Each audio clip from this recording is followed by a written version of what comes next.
You're listening to the Spirit Podcast.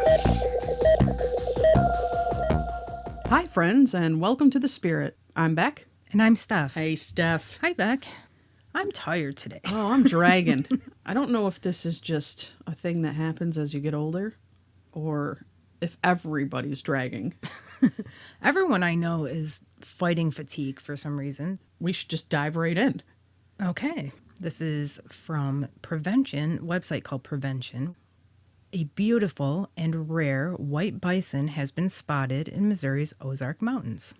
So have you ever heard of the white bison? I think there's a Native American history in that. So It's very special, I think, to Native Americans when this happens. Right. I also think this, with Jews, it's a Red Bull.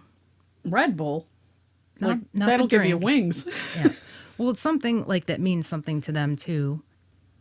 A surprising new guest has arrived at Dogwood Canyon Nature Park in Missouri's Ozark Mountains.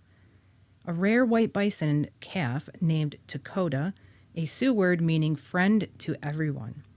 He was born on a private ranch and came to live with the herd of bison currently roaming Dogwood Canyon earlier this year. Jeremy Hinkle, director of wildlife at Dogwood Canyon, tells Prevention.com that a white bison's birth was once an exceptionally rare occurrence, with some estimates stating that only 1 in 10 million bison were born white. Because it's like a genetic defect, probably, or like an albino. Yeah, it happens to probably most animals. Right. Including and humans, yeah. However, you may now encounter one of these majestic creatures thanks to the work of conservationists. Though still rare, the phenomenon is more common due to crossbreeding with cattle as a result of attempts by ranchers to save the species from extinction. The original populations plummeted to only a few hundred between 1830 and 1900. So some may be asking, what the hell does this have to do with the paranormal? Okay, I'm getting to it. Okay. According to traditional Native American teachings spanning thousands of years, the white bison is a sacred animal that promotes prayerful communication between indigenous people and the Great Spirit, while also serving as a sign of peace and good fortune. So there's the supernatural aspect. Okay. Well, I'm going to jump right into another animal, and it's a Bigfoot. I've been watching lots of Bigfoot stuff lately. A lot. Bigfoot has been exploding, I think. Well, on YouTube, I don't know if these are old or not, but who's the Survivor Man guy? I don't know, but you can just call him Survivor Man. Okay, Survivor Man, I forget his name, but he's been doing a whole series dedicated to finding Bigfoot. And he's had some interesting things. Nothing spectacular. Well, one of them, they heard a scream, but also could have been a coyote. Like, they have a very high-pitched scream, but even the people there and the Survivor Man guy, he goes, you could say it's similar to a coyote. He goes, but it's nothing I've ever heard. And he spends most of his time out in the wilderness. Yeah. Well, Oklahoma Bigfoot Bounty soars to over $2 million for the first to capture Sasquatch. An Oklahoma lawmaker's audacious idea to create a Sasquatch hunting season in the state has transformed into a literal Bigfoot bounty that promises over $2 million to the first person to capture the legendary creature alive. So you got to get that thing alive. There are tracking permits that you have to get to do this, and you're not allowed to kill or harm the creature. But if you do manage to capture the Squatch, according to Humphrey, he originally envisioned $25,000 prize for the creature, but it's ballooned up to 2.1 mil. And that's because local businesses have pledged towards it. So that's kind of interesting. The Squatch thing has been picking up, and I don't think anyone's going to ever capture him. I'm kind of thinking in the way of Native Americans that it's more of a spiritual being, but yet it manifests in physical ways. Like, you'll hear strange noises in the woods, like the tearing down of trees and brush, rocks clacking together, wood, it sounds like wood knocks and things like that. Yeah. But it seems like it's always so elusive. So to me, it seems like it's got to be a spiritual thing because they can't really nail it down. And I would think, even though that there's always these theories, like with the gorillas in Africa, the silverback mountain gorillas, people really didn't believe they were there either. But now they know where they are. They've been able to record them and everything. But for the longest time, no one really believed the locals. Like, yeah, we're seeing these big... So it could be that case, that they're that hidden. But to me, it's just super unlikely because now we know where the gorillas are. Right. So I found this on a website called spiritualdirection.com, and it's a Catholic website. The title of it is Exorcist Diary, Ugly But Blessed. A couple of days ago, I received an interesting text from one of our team members after she assisted at an exorcism session. She said she felt grace during the session. She texted, "It was like being inside a warm house during a storm." Exorcisms are indeed stormy. The possessed often scream. Many of them vomit, so we now have a wastebasket with a plastic insert at the ready. I've read a book about exorcism, and strange stuff comes out of the vomit too, so it's really, really bizarre. Both of these, screaming and vomiting, are actually good signs. If the person screams during the session, it means that the prayers are very effective and the demons are screaming in pain as God's grace touches them. When the person begins to vomit, it is typically a sign that some of the demons are starting to leave.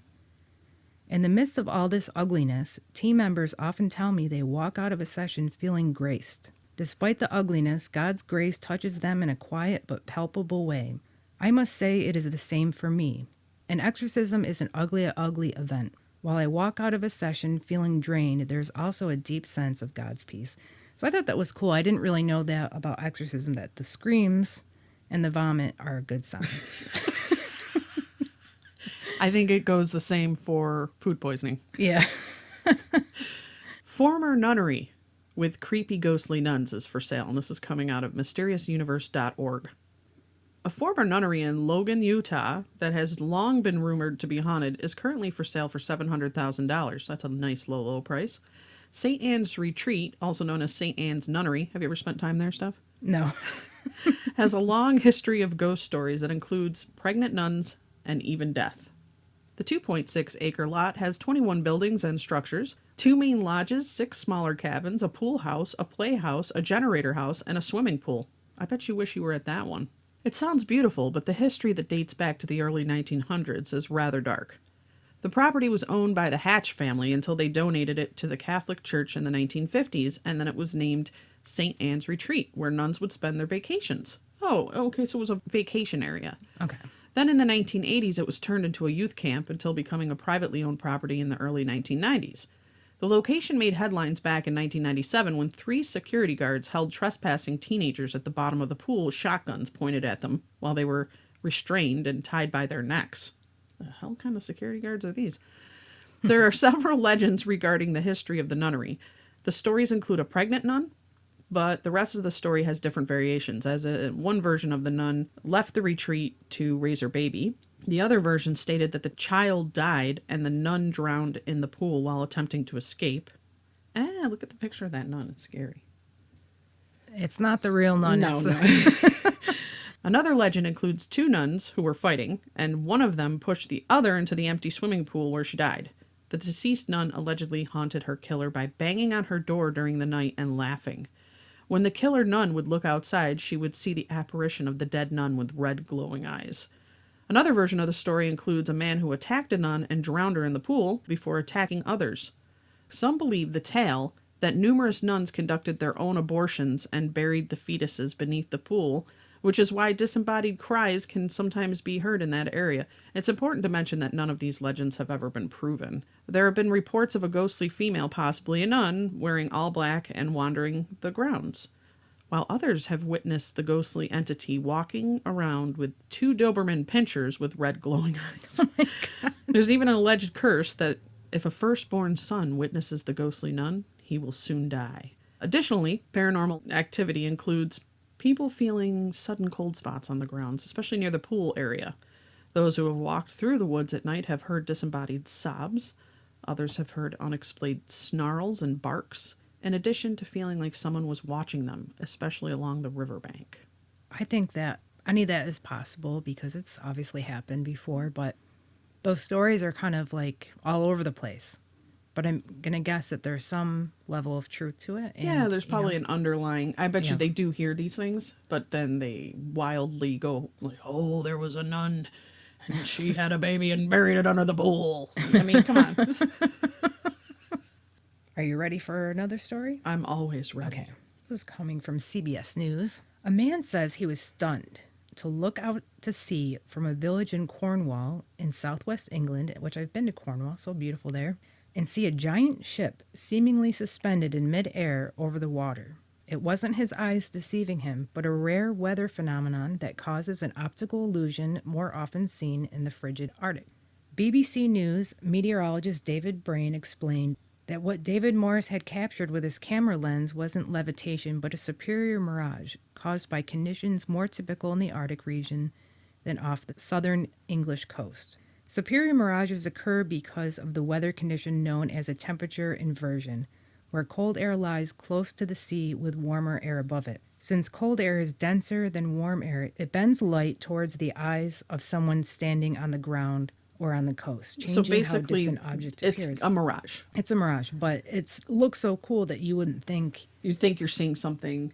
Oh, yeah, it looks like a floating ship. Yeah, Like it's hoverboarding over the ocean. yeah, but it looks like it's really high.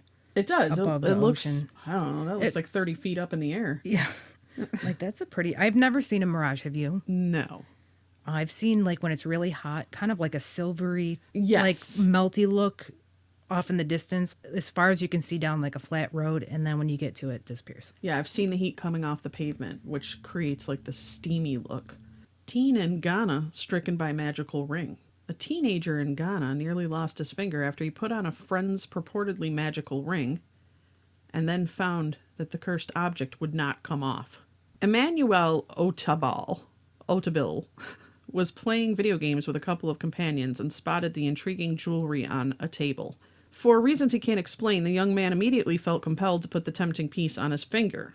Alas, unbeknownst to him, the object was what is known in Ghana as a Sakawa ring, and it was made for spiritual practices, and as such, allegedly possessed some kind of supernatural characteristics. Odabel came to realize the curious properties of the ring when he woke up the following morning and felt sick. Attributing the illness to the odd ring, the young man attempted to remove it, but found that it was firmly stuck on his finger. My friend came and used a hacksaw blade and pliers, but was only able to cut part of it, and the rest started entering my flesh. With the ring seemingly starting to consume the young man's finger, an understandable panic swept over the community, as no one was able to figure out how to get the piece off, and the original owner of the object explained that only the blood of a newborn baby would allow for the jewelry to be removed. Of course.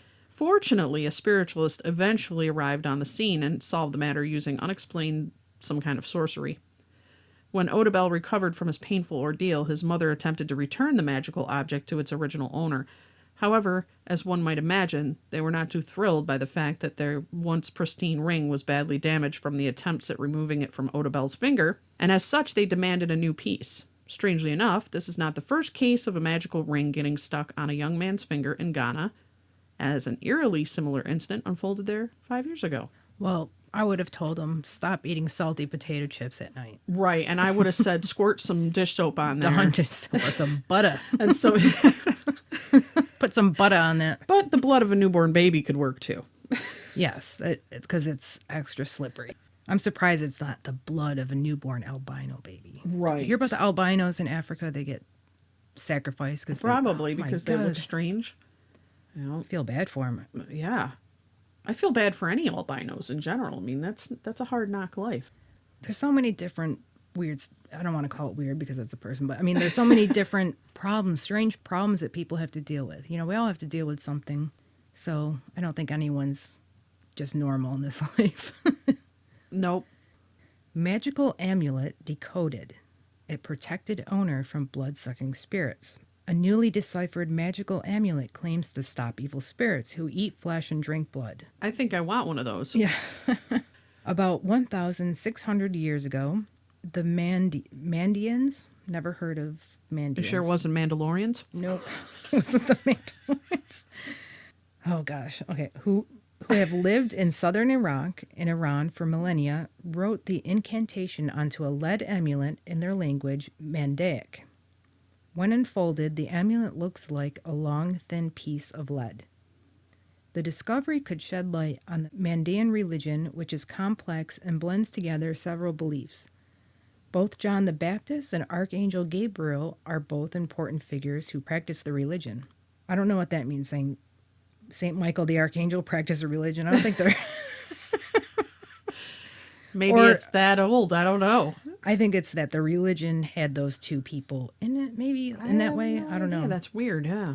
Modern day Mandaeans often ritually immerse themselves in water as a form of purification, and they follow a pacifist philosophy in which violence cannot be used even in self-defense. According to the deciphered text, the amulet was meant to protect a man named Abia from blood-drinking spirits and a demon. In the name of life, may there be health to the spirit and soul of Abia, the son of Mahua, the translated text says.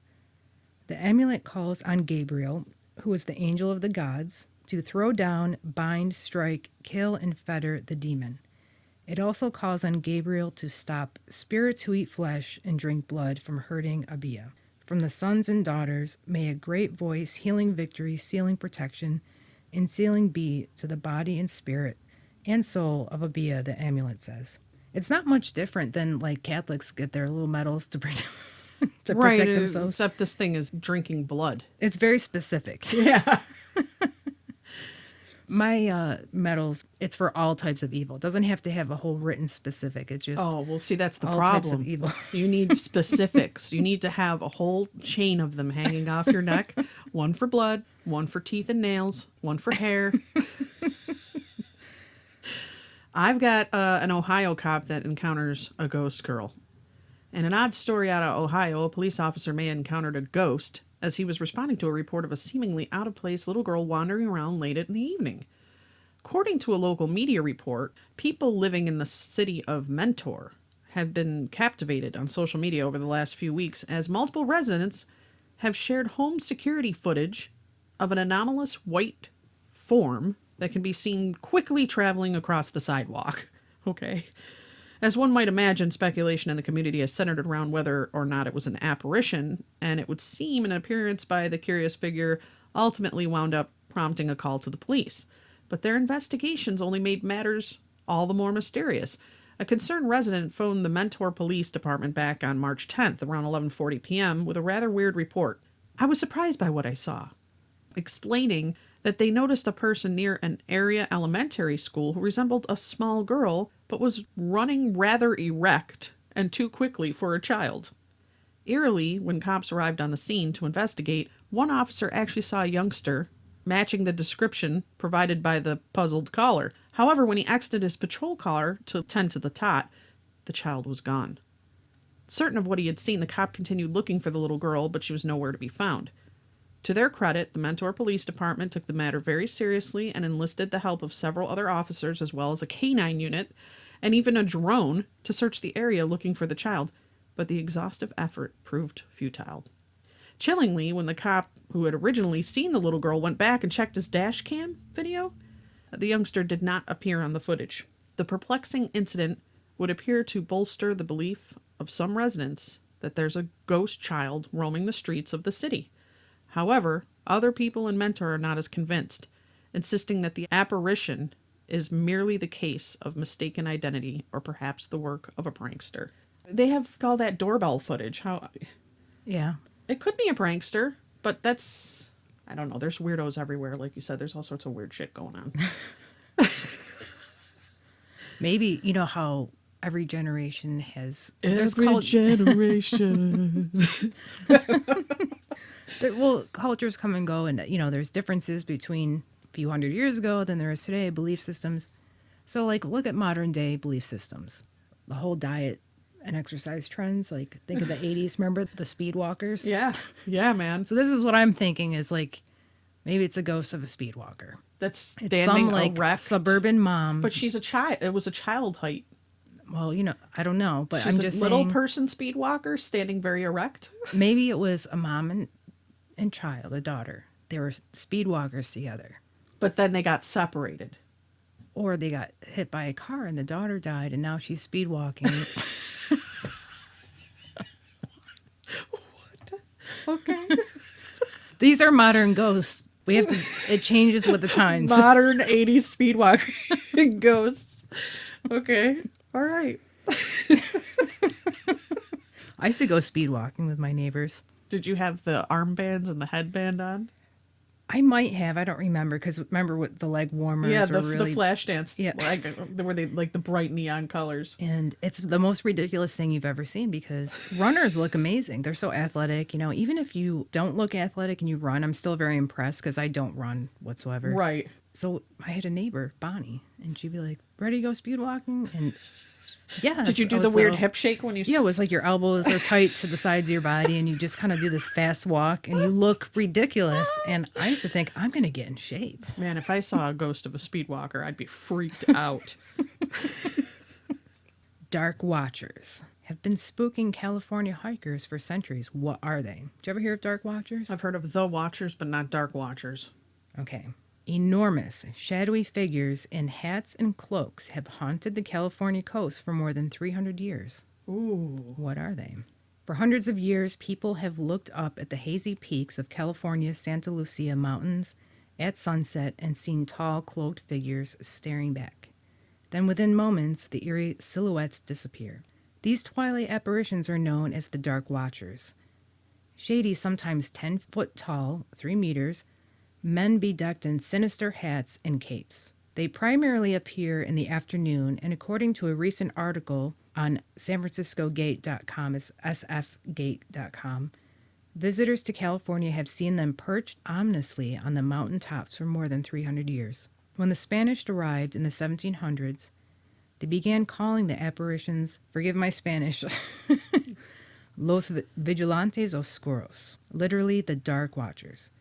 SF Gate managing editor Katie Dowd wrote in the article, and as Anglo-American settlers began staking claims in the region, they too felt the sensation of being watched from the hills. One famous observer who felt the presence of the Watchers was the American author John Steinbeck.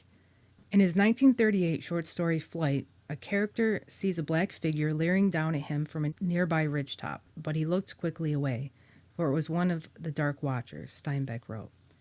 No one knew who the Watchers were, nor where they lived, but it was better to ignore them and never to show interest in them. This was a family obsession. Steinbeck's son Thomas went on to co-author a book about the Watchers with painter Benjamin Brode. So who or what are Dark Watchers? One theory, according to Dowd, is that they are merely figments of the observer's pattern-seeking minds. In other words, it's a classic case of pareidolia, a psychological phenomenon in which an observer's brain finds patterns or significance in a vague or random image. The phenomenon is the reason some people see Muppet faces on the moon or the visage of Jesus on burnt toast. I've never heard of Muppet faces on the That's moon. the first time I heard that. It's Kermie.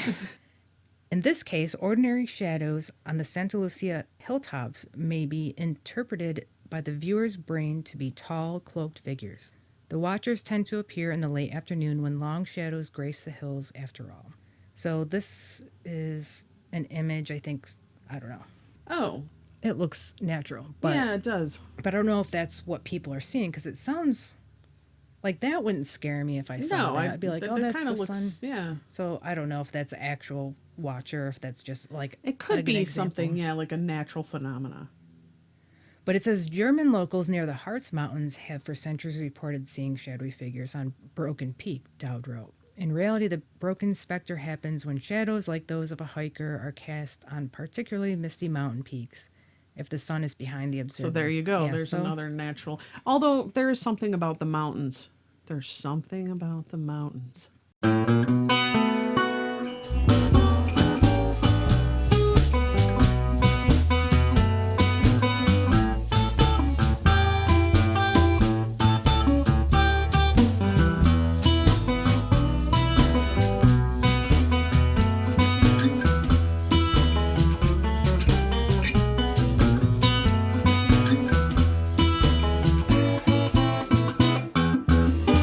So, Steph, do you remember the creepy clowns?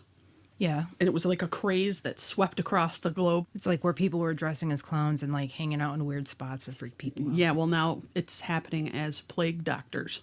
And the plague doctors have cropped up in multiple communities throughout England over the last few days. The strange spate of sightings seemingly began in Scotland earlier this month, where a young man wearing the creepy costume caused something of a stir in several towns until police caught up with him and advised him to stop scaring people.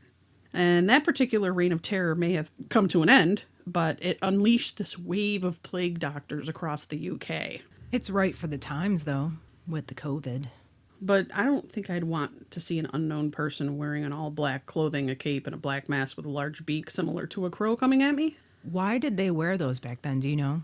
They thought that if they stuffed herbs down into that it would kind of create a barrier from them I getting wonder the what plague. herbs they used. I think it was Montreal steak seasoning. McCormick. Of course. It's the best. Remember, you showed the video, or an audio, but it was a video. We heard it. You played it on the podcast when it was about, I don't know, it was a military person or government person talking about UFOs. Yeah. And then something came up again, I think, about it. Another country, another one. Well, did you know in the latest stimulus package that they put out part of that money towards outing the UFO stuff? Yeah. And I was like, wow. I don't think they're going to follow through on it, but yeah. You wonder where that money actually went. Right. I know. Just an excuse to put something out there. It's amazing that with the money that they put out there, very little of it went to COVID relief. Ex-UFO Pentagon program chief outlines compelling UFO theories and unique vehicle characteristics. The former UFO program chief at the Pentagon, which I didn't know that there was one, his name's Luis Elizondo, detailed the 3 leading theories on where UFOs originated from and the 5 defining characteristics of UFOs that break the U.S.'s current understanding of the laws of physics. The Pentagon has presented 3 potential theories on the origin of UFOs. The first, highly unlikely theory, purports that UFOs are secret U.S. technology that has flown under the radar due to lack of communication between government agencies.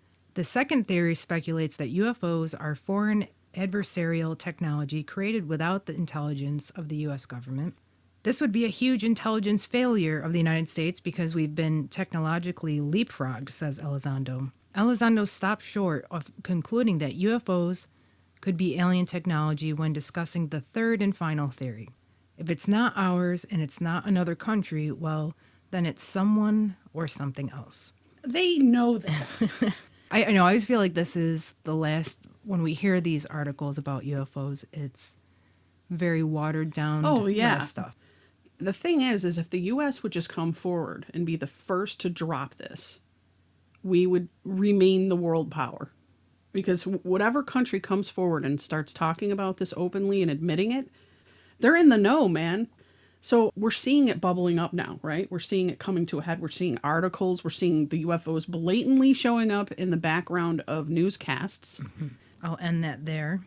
A spooky image circulating online shows an eerie figure lurking over the bed of a child, and the youngster's grandmother suspects that it's some kind of sinister entity.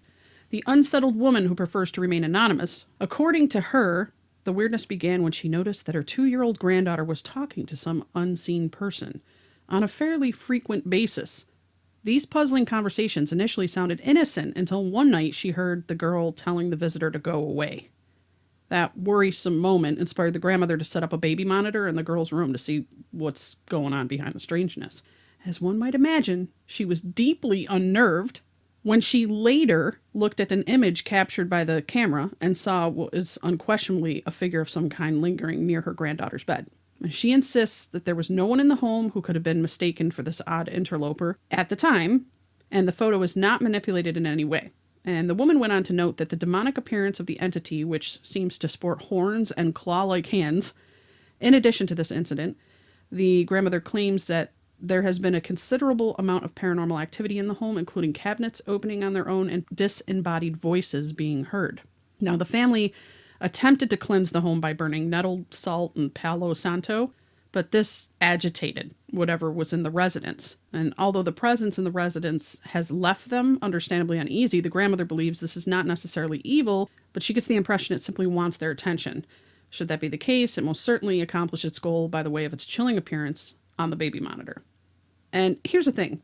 Most of the time when you see these things with these babies on the monitors, it's like a grandparent or a deceased parent or somebody that's leaning over checking on the baby. Get a load of this picture. Oh, great. It kind of looks like an old lady. What? That's scary looking. It's scary, but I mean, I hate to say it, but it kind of reminds me when you go into a nursing home, the way that like an old person stands because they're so weak. I don't know. That That is scary, though, period. I know. If I saw that walking across the room to my baby's or my grandchild's crib, I'd have a heart attack. It's really scary. It's really scary. Are you going to put that on? I'll put that up for the listeners if you go to our Facebook or our Instagram. Oh, God. So you heard about, in the Suez Canal, the big barge that got stuck? Yeah. Okay. It says Ramses' revenge, Suez Canal chaos, and 2 other disasters in Egypt blamed on Pharaohs Curse over a plan to move Ramses II's body. Oh, so this is why, huh? It could be. A series of unfortunate incidents in Egypt, including the Suez Canal chaos and a train crash that killed 32, have been pinned on the so-called curse of the pharaohs by superstitious social media users. In the last week, a number of travesties have plagued the country, all since it was announced 22 mummies would be transferred to a new museum, including the remains of King Ramses II. Shortly after news of the transfer, a megaship became stuck in the Suez Canal, blocking the major shipping route in both directions for almost a week. The vital lane finally reopened yesterday, which this article is a few days old, after the Ever Given became grounded in the waterway at a perpendicular angle last Tuesday. Then on Friday, at least 32 were killed and dozens more injured when 2 passenger trains collided in Tata, central Egypt. Shocking images showed people trapped inside flipped carriages surrounded by twisted metal and debris after one train rammed into the rear of another. In a further cruel twist, the following day, an apartment building collapsed in Cairo, leaving 18 dead. Social media users have been quick to pick up on the legend and believe the planned transfer is to blame for the disasters. The curse, which is said to not differentiate between thieves and archaeologists, is claimed to cause bad luck, illness, or death on anyone who disturbs the mummies of ancient Egypt. We've all seen the movie The Mummy. We know how this goes down. You cannot mess with that shit. Leave it be. When's the last time you've heard about a Chupacabra? Oh, not in a long time. Well, I'm going to say pretty recently, March 22nd, Chupacabra, there's fears because 18 sheep were killed in attacks. And a ranch in Mexico has suffered immense and violent losses this winter. Channels are reporting that the mythical Chupacabra is behind it. Now, we know the Chupacabra is a cryptid of urban legend, not unlike the Bigfoot, but 18 sheep were killed. And here's the thing, too. The bite marks and wounds on the animals were not consistent with coyotes, lynxes, or even dogs in the area. And there are graphic photos published by the Star that show the wounds themselves. I don't like it. But, you know, chupacabras have been sighted all over Central America, the Caribbean, and even as far north as Maine in the U.S. My friend Joe was driving down Grand Ave. Do you know Grand Ave? In Syracuse? Yeah. Okay. And there was a Marble Farms. Remember Marble Farms? They had good ice cream. Yeah. And, well, now it's just like a vegetable stand place. Okay. He goes, I was parked down Marble Farms, and he goes, out of the woods, he goes, like, this really scary looking, he believes it's a coyote with no hair. A coyote really with mangy. mange. And he's like, I saw a chupacabra behind Marble Farms. I almost hit a coyote 2 weeks ago. Are you sure it wasn't a chupacabra? It had hair. Okay. It was really shaggy hair. It was a werewolf. Something invisible is tearing apart the nearest star cluster to Earth. This is kind of scary. Now, this is science. It's not supernatural, but I find this stuff fascinating, and I think it's kind of in that realm because we don't know what the hell is going on out there. You know, strange things are afoot in the Milky Way. According to a new analysis of Gaia satellite data, the closest star cluster to our solar system is currently being torn apart, disrupted not just by normal processes, but also by the gravitational pull of something massive we can't see. Of course. This disruption, astronomers say, could be the hint that an invisible clump of dark matter is nearby, wreaking gravitational havoc on anything within its reach. So, We're screwed. we are screwed. Unless it's Planet X. Well, maybe that ties into what I have next. After the UFO goes by. Massachusetts residents share details of a UFO encounter. This went down, I believe, in 2004. In the narrative, Robert and Ann they're a couple. And in 2004, he and Ann saw a ball of light in the night sky about 7:10 p.m. He said they saw an apparition through the sliding door leading to the deck of the kitchen. He described a huge ball of brilliant white light coming down towards the house from the west, slightly above the treetops. As the objects came closer, he said it appeared to grow bigger and stopped above the house, where it appeared absolutely huge, maybe 2, maybe 3 football fields. The white light engulfed everything. Despite the intense light, the glare didn't hurt their eyes, he said, but hovered silently over for a few minutes before a pale blue light emitted from the underside and formed a perfect square on the deck. Robert said the light fully engulfed Anne, who was lifted off the deck, prompting Robert to open the sliding door and grab her with one hand, and he grabbed her wrist. He pulled her into the house, and then he shut the door. And when he looked out again, the strange light was gone. During the ordeal, Anne went unconscious. When she came around, she said she remembered seeing the blue light and that Robert described it as a square, but could not remember any detail after that. A short while later, they said they received a phone call from Robert's sister and her husband about 5 miles to the east saying that they too saw a ball of white light trailing a blue tail, moving parallel to the ground. Robert said he noticed blisters on his hands just below his middle finger. That's really scary. Well, in Montreal, Canada, there was no storms around, right? Mm-hmm. But yet at 3:30 a.m., there was no storms, no nothing. One of those, like, probably like doorbell cameras, whatever, recorded like thunder in the middle of nowhere, like nothing. Okay. Right? So I have this rumbling. I have an audio, and it's very intense sounding. Okay. And they have no explanation for it. Okay.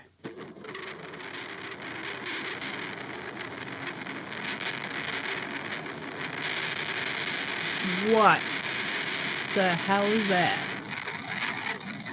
That is not thunder. No, they don't know what it is. And then other people had heard it. When did this happen?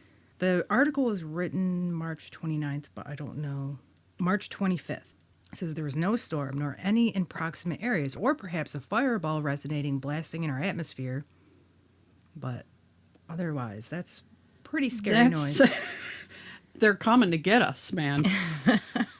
Well, I have a report from March 29th, I think that's the same day, that a merman and an aquatic humanoid was reported in the Caspian Sea. And there's been 2 recent rumors that the government of Iran has launched an investigation after several sightings of the merman by fishermen in the Caspian Sea. There's been recent interest in mermaids, and if there's a possibility in some capacity that these are actually living creatures.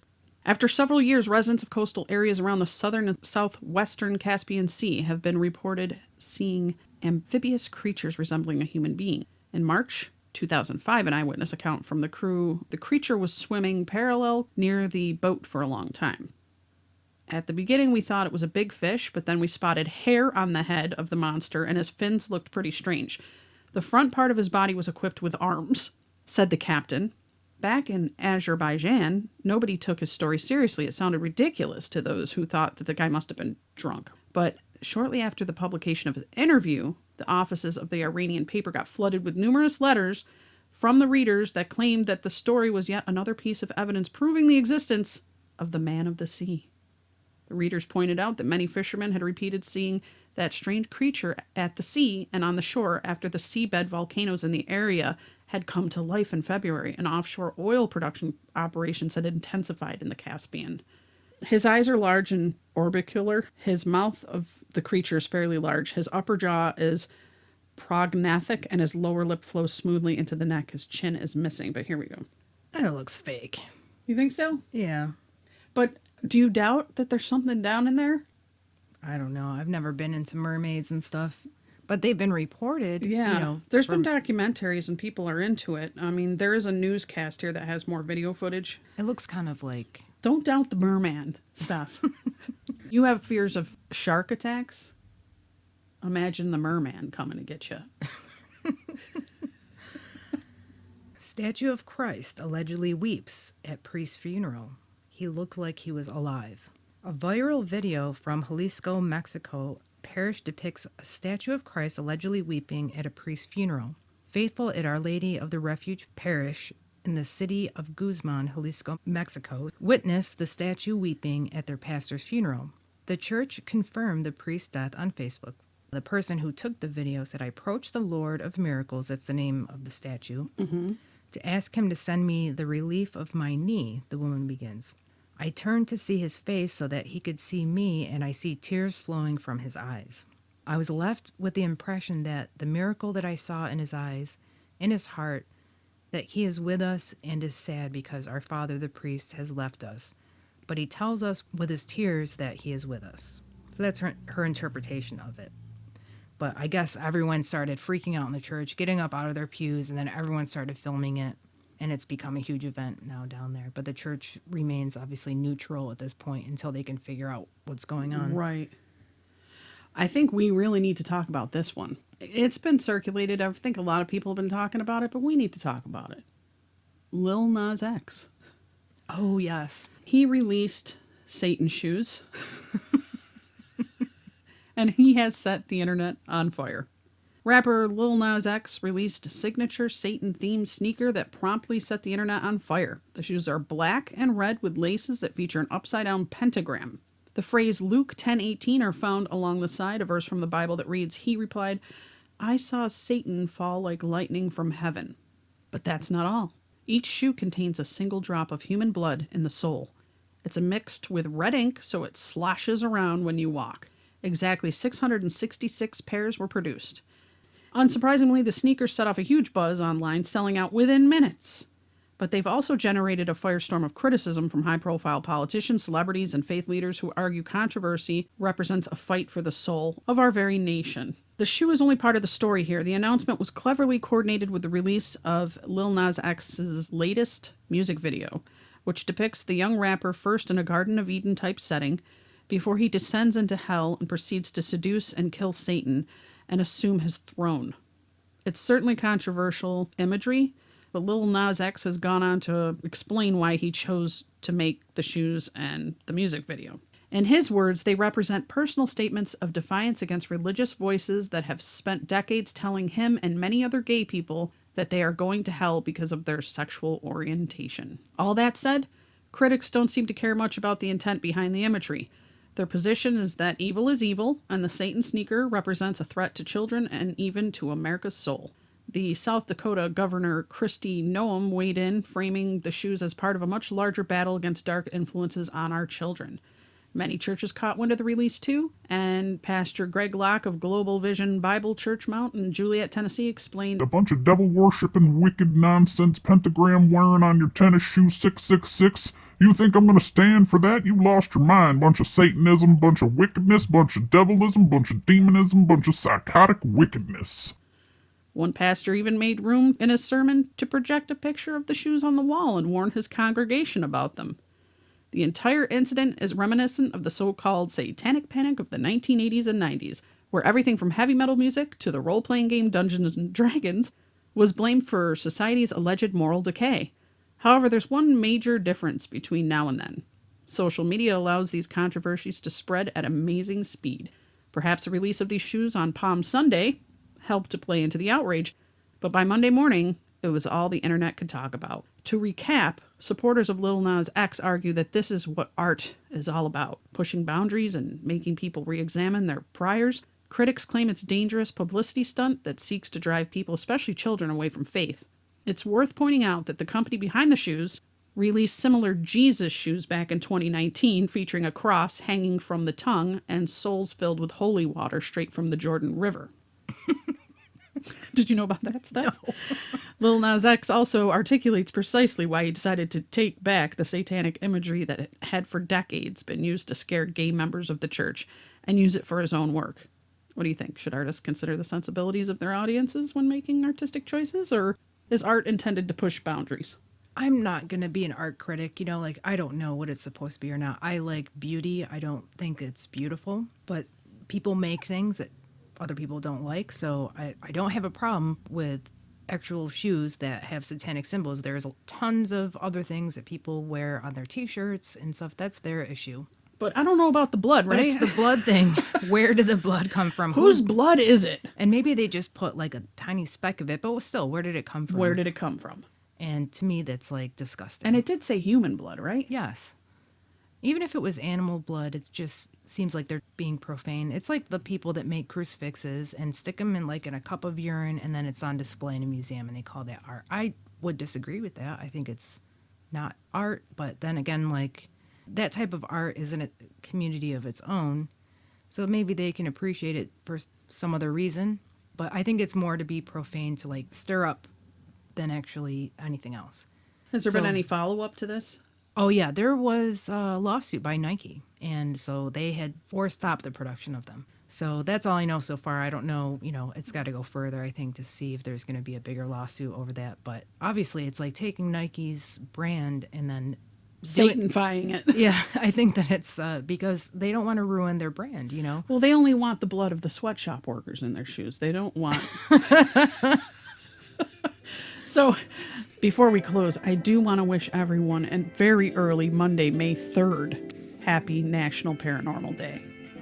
I didn't know there was a National Paranormal. I had no idea either, but I'm prepping us. I might say it a few more times before we get there. Just before May the 4th. May the 4th. May the 4th be with you. May the 3rd, the paranormal... not... You don't want that with you. Yeah, you don't really want the paranormal with you. No. In a negative way. No. Well...